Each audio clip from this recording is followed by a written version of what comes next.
Hello, good morning Philippines! Good afternoon Canada! So ngayong umaga ibabahagi ko lang sa inyo ang usually na kinakain ko kasi medyo mataas na ang sugar natin. So wala tayong cooking tutorial video ngayon. So update lang ito sa YouTube channel natin para hindi naman tayo ma-miss ni YouTube.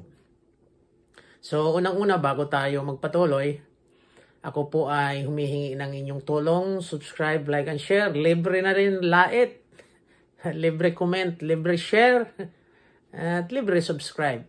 So ito yung mga halos araw-araw na kinakain ko dahil medyo mataas na yung sugar sa katawan natin. So pasok ito sa mga nirekomenda ng ating doktor. Let's go! Ayan, ito, blueberry. So, maganda to sa medyo mataas ng sugar sa katawan natin. Strawberry. Yan, kung medyo hindi kayo satisfied, pwede nyong i-check sa Google kung ano ang mga benepisyo ng mga prutas na ito. So, itong kiwi, malaking tulong rin itong kiwi sa atin. Lalo na sa mga nagkakaedad na gaya ko.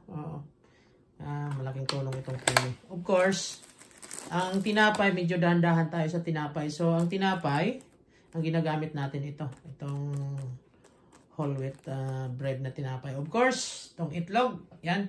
Ang itlog, napakaganda niyan sa katawan, sa diet natin lalo. Medyo mataas ng sugar natin.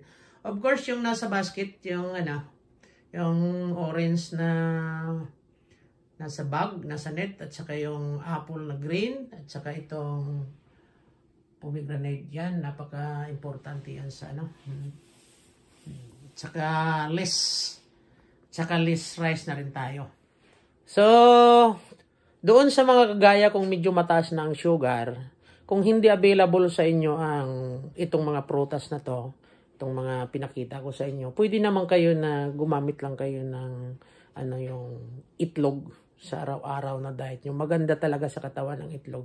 So, less carbs, at saka walang sugar. So, yun lang. So, may nagsasabi na bakit daw binablog ko itong mga simple na ganito. Ay, pasensya na, vlogger ako. Kailangan talaga i-vlog ko ito para naman kahit pa paano ma-aware yung mga taong kagaya kong medyo mataas na ang sugar. So, salamat sa panonood. Yun lang. Merry Christmas!